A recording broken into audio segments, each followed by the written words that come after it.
Welcome to Canada Files. I'm Valerie Pringle. My guest today is the Honorable Rosalie Abella. She was born in a displaced persons camp in Germany following World War II and came with her family to Canada as refugees. Rosie fulfilled her father's dream of practicing law and ended up serving 17 years on the Supreme Court of Canada. Since her mandatory retirement at 75, she's been teaching at Harvard. She is praised by judges around the world for her decisions, and U.S. Supreme Court Justice Sonia Sotomayor calls Rosie the people's judge. Justice Abella, hello. Hi, Val. Nice to see you. Great to be back in Toronto. It's great to see you, too. I know. There are so many firsts for you. You were the first refugee appointed to the judiciary, first Jewish woman appointed to the Supreme Court of Canada. I think of those many, many judgments, landmark decisions that you were part of.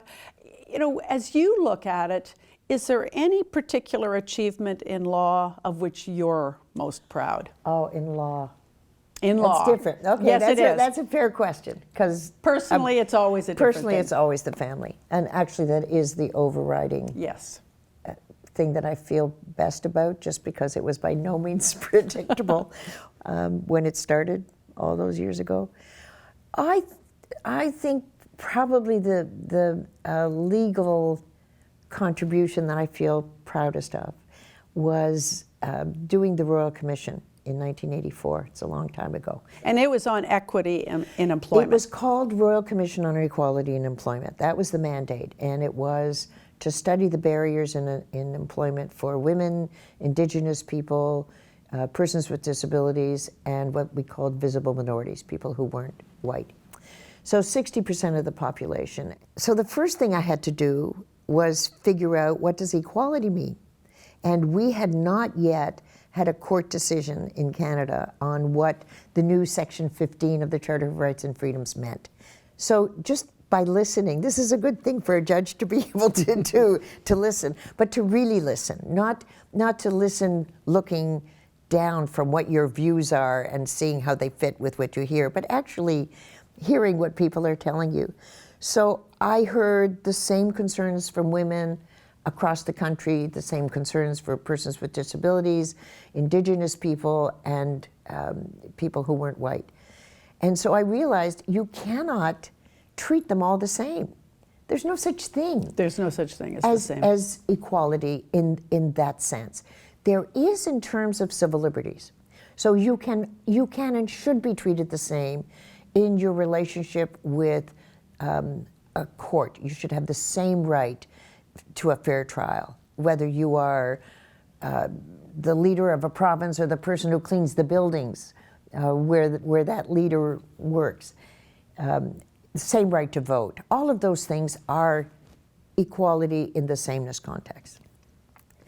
But when you are someone who is part of a group, you have to have your differences acknowledged and accommodated for you to be treated like an equal. But the biggest surprise of all was at the Supreme Court of Canada in 1989, when they finally decided what equality meant and discrimination, used my definition from the Royal Commission report to define equality for Canada. And it's been used around the world. It has. It has. It started. You defined equality. I made it up. No, but I learned because I was open. I had no idea how to define it. I read Hobbes and Locke and Aristotle and Plato and the possessive individualist. I read every philosopher who had ever written about equality to get it into my head, plus the jurisprudence. And you know, Isaiah Berlin said there's no pearl without some irritation in the oyster. Reading their jurisprudence on equality was so irritating. I had to try to figure out what was bugging me about it. And in reacting to what I didn't like, I had the voices of those people traveling across the country in my head and came to a suggestion, because it's a royal commission, it's just a suggestion, that this may be one way for Canada uniquely to approach equality. You've talked about your evolutionary grasp of justice. What does that mean? What has changed throughout your career as you see what justice is? Well, we all start in the incubator of our homes.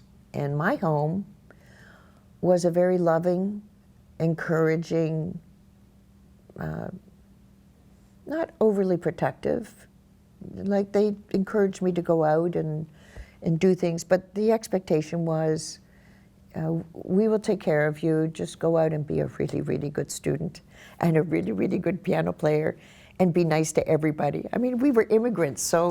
Well, you know, and this is a whole story, your personal story, which is so extraordinary and foundational. I mean, we should back up. Born in a displaced persons camp in Germany, to parents who'd lost a baby and survived the Holocaust. And were married on September the 3rd, 1939, in Poland. So extraordinary. How they survived, I have no idea. And my grandmother survived too, my mother's mother. And not your older brother? No, and not my father's whole family, all killed at Treblinka. So I came to Canada in 1950 when we finally got in. We couldn't get in. So when my husband wrote his book, None is Too Many, about how Canada had an anti-Semitic immigration policy, keeping the Jews out until 1948, when Israel was created and they didn't worry anymore about all the Jews coming to Canada. It was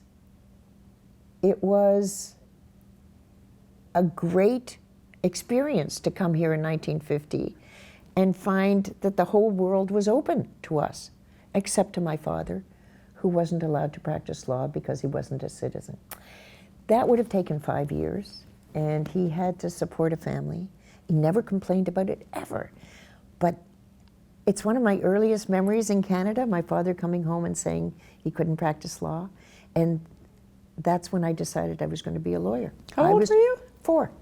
I had no idea what that meant. All I knew was this person I adored couldn't be something that he wanted to be.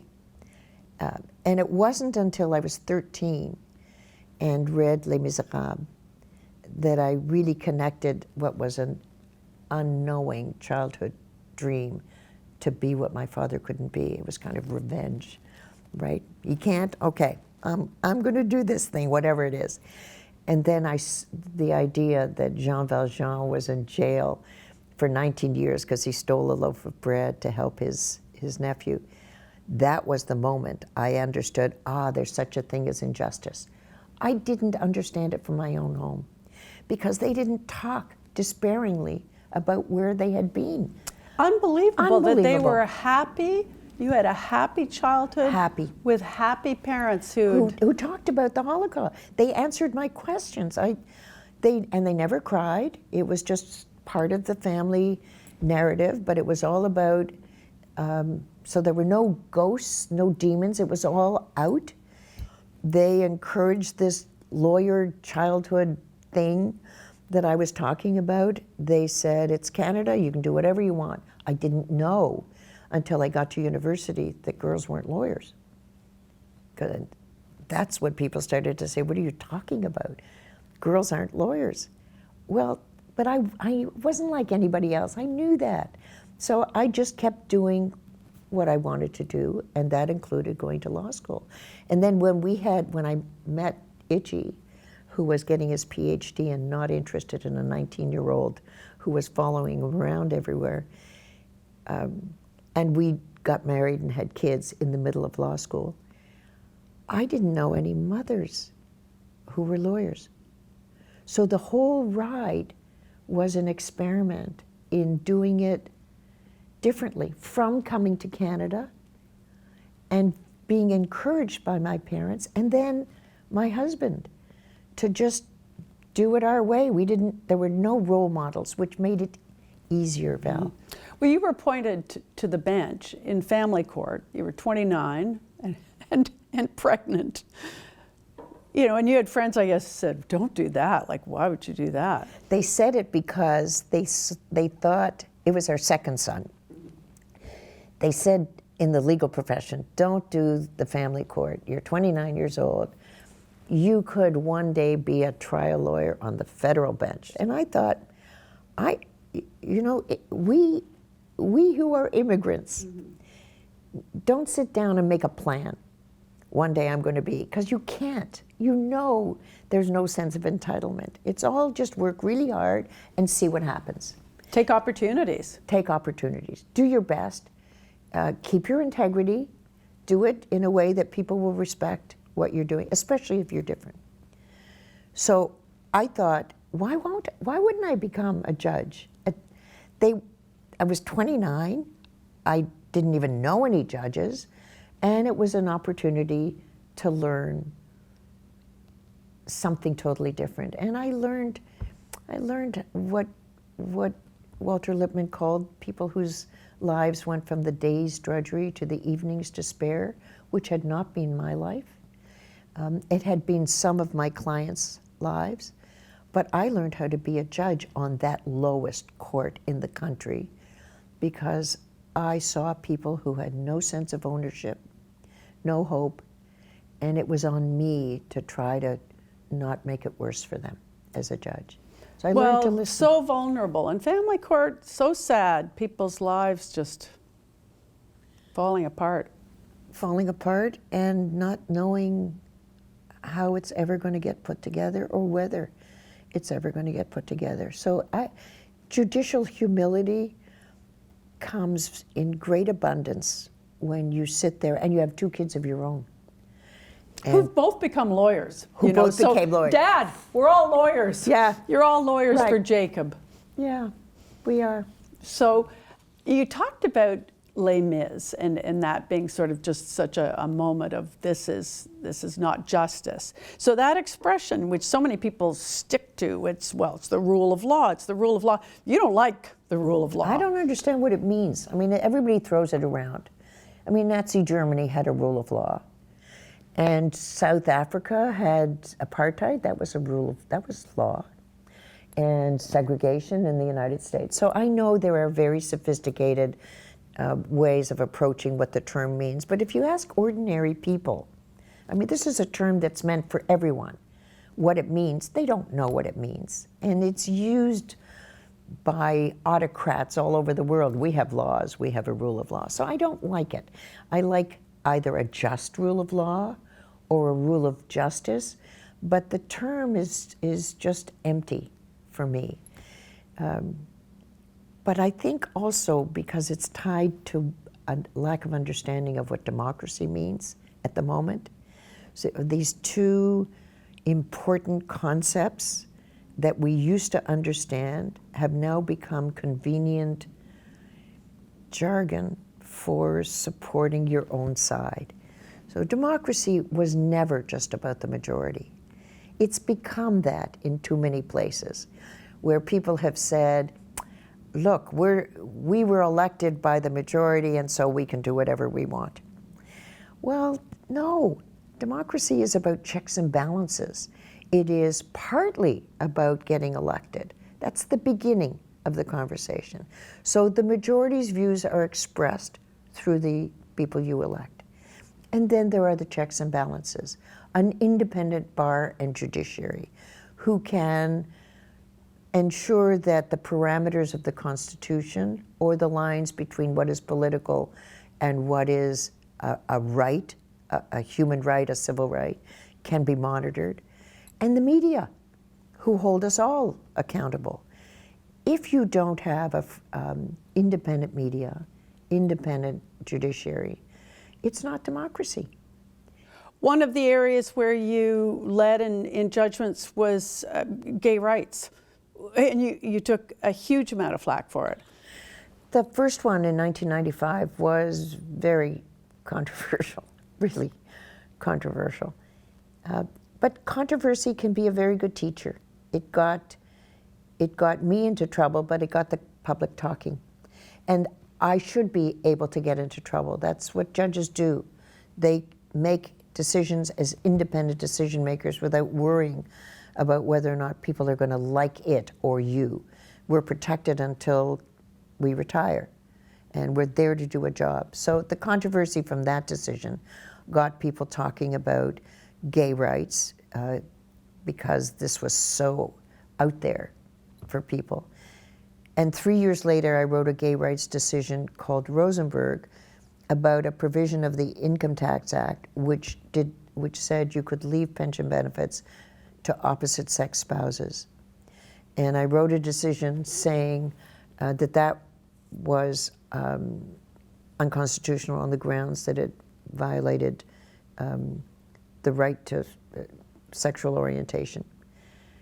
And wrote in the two other judges, it was unanimous, and I wrote in the remedy is to add the phrase or same-sex. So it starts, you have to do it. Same-sex marriage, it was just part of a continuum. And same-sex marriage was by 2004. Now imagine the continuum. 2004, first case I sat on at the Supreme Court of Canada was same-sex marriage, and that was 9-0. And by then, I think 7 or 8 provinces had already said same-sex marriage was constitutional. We were crashing through open doors. What a revolution. Like in 10, 12 years, boom. But it was because there are some things legislatures can't do. They run the risk of not getting reelected. And judges are the only people in the Democratic constellation who are obliged not to worry about, not only entitled not to worry about public reaction, obliged not to worry about it in order to be able to do the right thing. For people who are not necessarily in a position to get legislatures to respond to their minority concerns. Tell me about the course you're teaching at Harvard. What is it, law and literature? Boy, that's fun. I'm teaching 2 courses. In the fall, I teach the judicial role in a democracy, and I compare Canadian and American constitutional law in speech areas, equality, affirmative action, religion. Do they care international law at Harvard what Canada does? Well, they don't. Really. I don't think Americans really care a lot about anything except Americans. But the students do, and the profs are great. I'm in deep discussion with them about their approach to freedom of speech. Then they cling to the First Amendment like it's a religion. I don't think I'm getting anywhere with them. But, you know, the idea that you can stop hate speech, they still live with the romance of the speech doctrines that developed in 1919, which talked about a marketplace of ideas, and if you let people say what they want, the good ideas will drown out the bad. Well, if you're a vulnerable minority who is being persecuted and bullied by language that is vituperative and dehumanizing, it's not a very good way to feel that you actually can participate in that conversation. Yeah, the marketplace isn't working for you. It's not a marketplace, it's a marketplace of idea. So it's bullying. And what I say to them is, you know, you have rules against defamation. Well, that means you can't say things that are lies or harmful about the individual. Hate speech is just group defamation.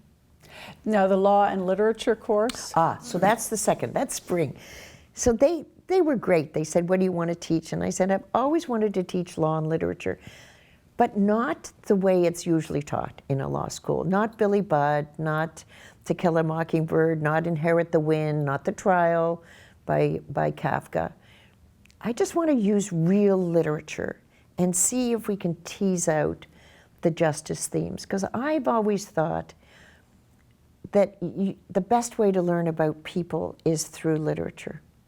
Because we all know our own life experience, but culture and the arts are what introduce us to what other people are thinking and feeling and experiencing. Empathy, it's how you get empathy. So I thought I would try to develop a course that I'd never seen before, which didn't involve court cases or lawyers or judges, but we could talk about theories of justice and law. And it's because I think you cannot be a good lawyer or a judge or a person unless you understand people and why they behave the way they do.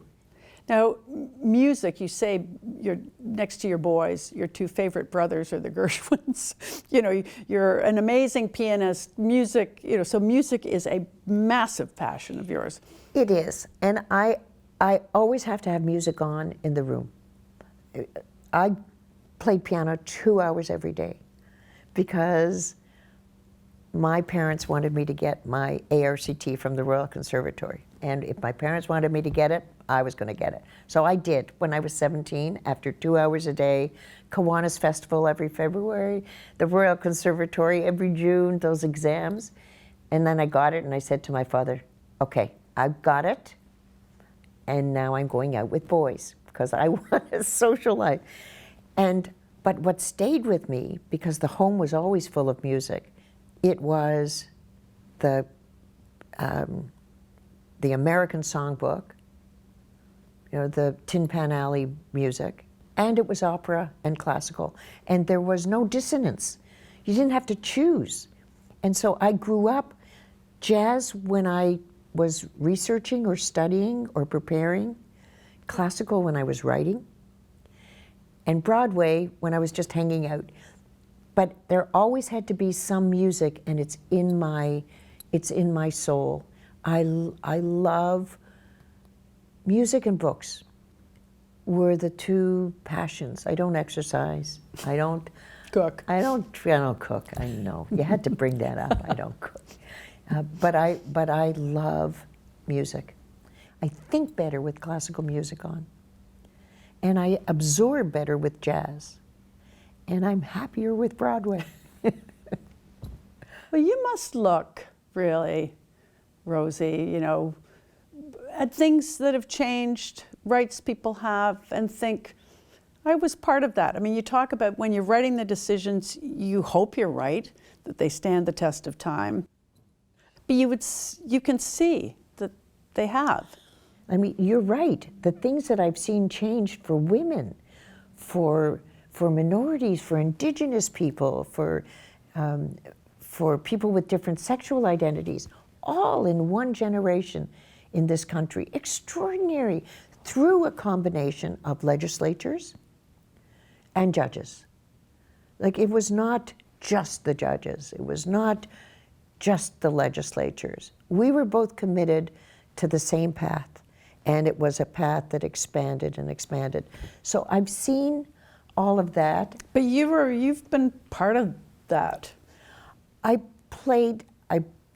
was given the chance, and it was a fantastic ride because of who I did it with, our two sons and my husband, and my mother, who lived 40 years after my father died, a month before I finished law school. I know your dad would be so proud. He would, and she was.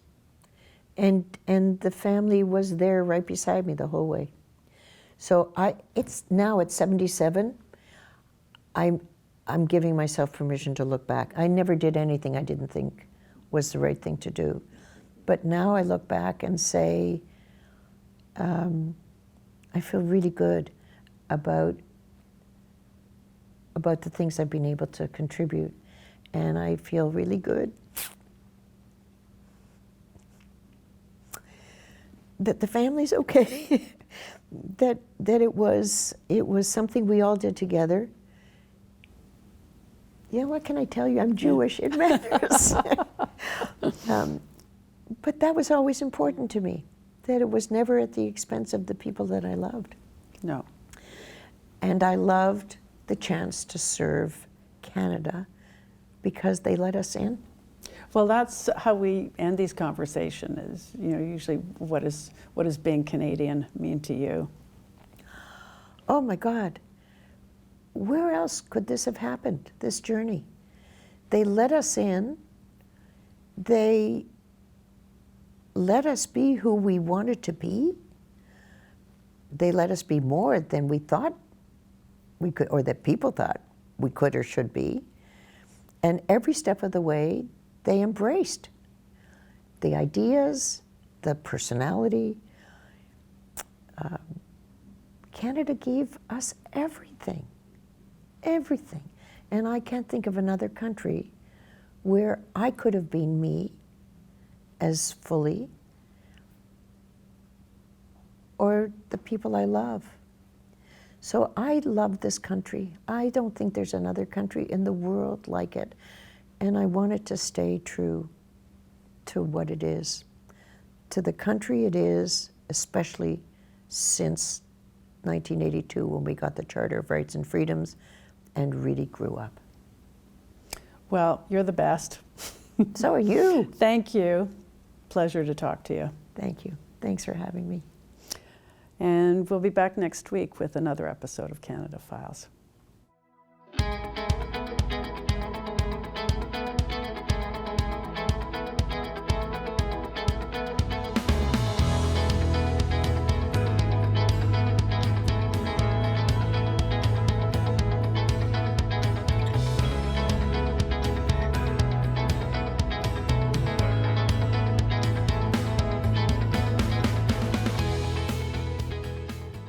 The preceding program was made possible through the generous support of Steve and Catherine Coxford, as well as the following donors: Ted and Alice Kernahan, the Browning Watt Foundation, Mary Davey, Michael McCain and family, David and Cheryl Carr, Bryce and Nikki Douglas, Richard Wernham and Julia West, Earl and Janice Oborn, the Linwood Family Foundation, Tony and Sherry Fell, Richard Pilosoff, Clinch House Foundation, the 63 Foundation, and by the Central Canadian Public Television Association.